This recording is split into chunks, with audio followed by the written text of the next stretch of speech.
तेज की सुहानी पर कॉन्फिडेंस जताने के बाद सुहानी डिसाइड कर चुकी थी कि अब वो नेहा पर ज्यादा ध्यान देगी। इसलिए उसने हॉस्पिटल स्टाफ से बात करके नाइट शिफ्ट ले ली। चूंकि नाइट शिफ्ट में डॉक्टर्स के पास वैसे भी ज्यादा काम नहीं होता था, तो अब वो नेहा के साथ और ज्यादा से ज्यादा वक्त बिताती, उसे कहानियां सुनाती, उसके साथ बैठकर ड्राइंग करती और कभी उसका हाथ थामे वहीं फर्श पर उसके बगल में सो जाती। इस तरह करीब 1 महीना बीता तो उसे नेहा की हालत में कुछ इंप्रूवमेंट दिखने लगा।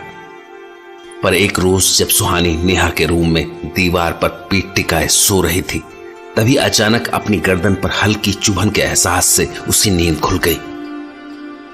और जब उसने अंधेरे में यह समझने की कोशिश की कि उसके साथ हो क्या रहा है, तो वो कांप उठी। नेहा ने जानवरों की तरह गुर्राते हुए सुहानी की गर्दन पर पेंसिल की नोक चुभा रखी थी।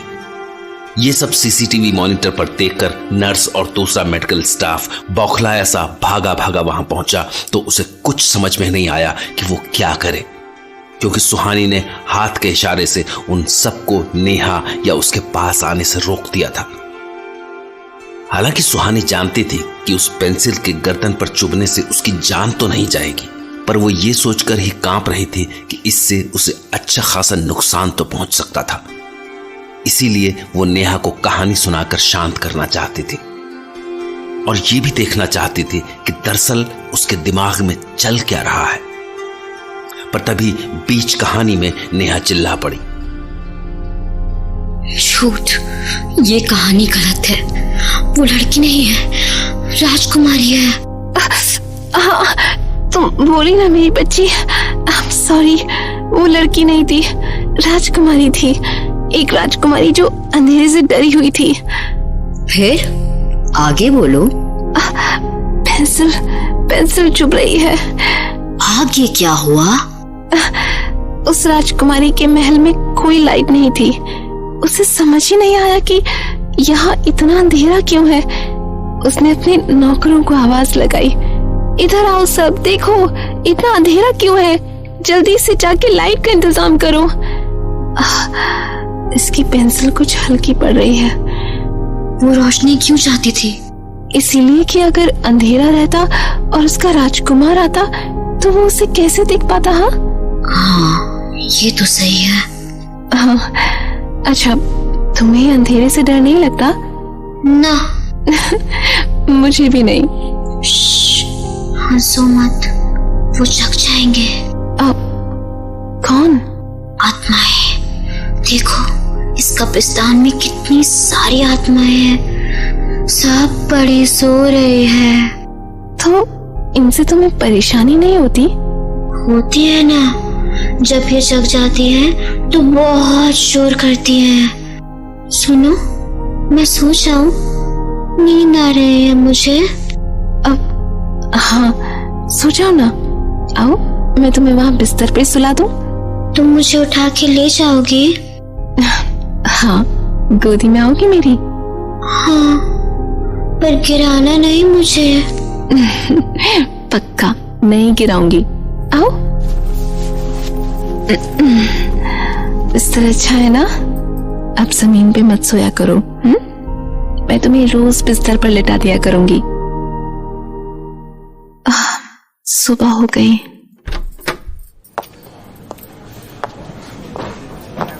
मैडम, डॉक्टर जया ने याद किया है आपको। हाँ, आ गई वो? अभी से टाइम देख रही है ना? आपको तो पेशेंट्स के साथ टाइम का ध्यान ही नहीं रहता।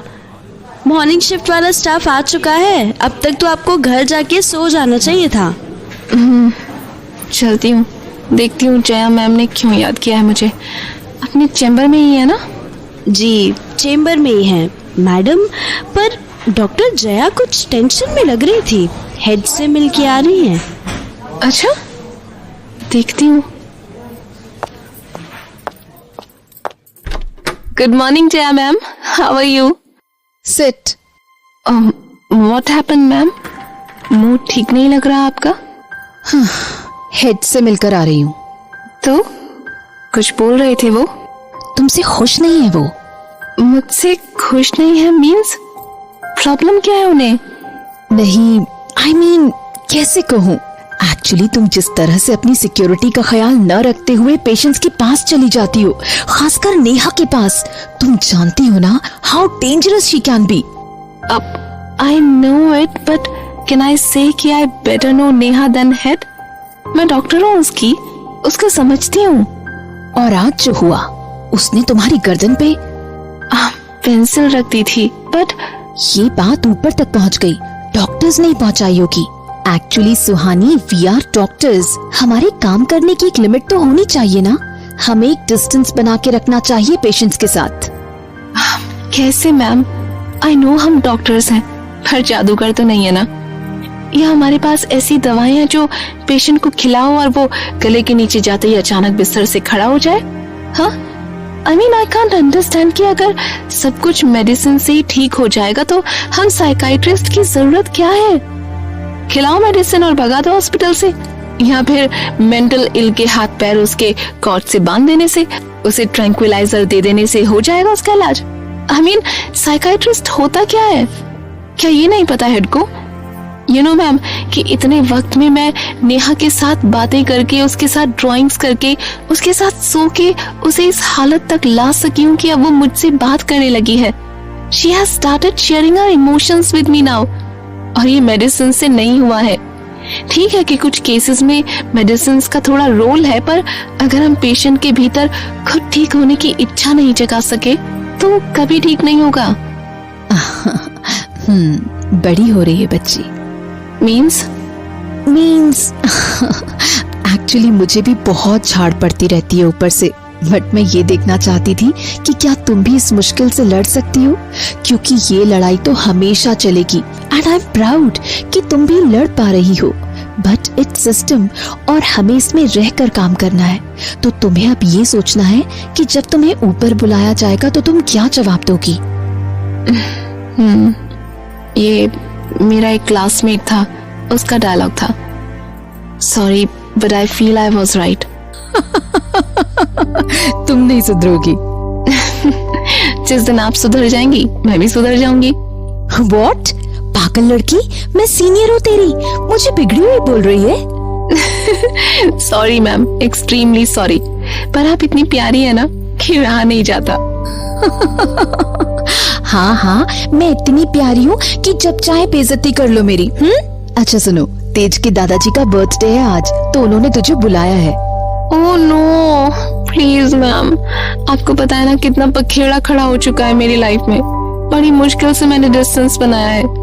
देखिए मिस्टर तेज बड़े अच्छे आदमी हैं, पर वो ऐसी हरकतें कर जाते हैं कि कभी कभी। ओहो, कैसी हरकतें?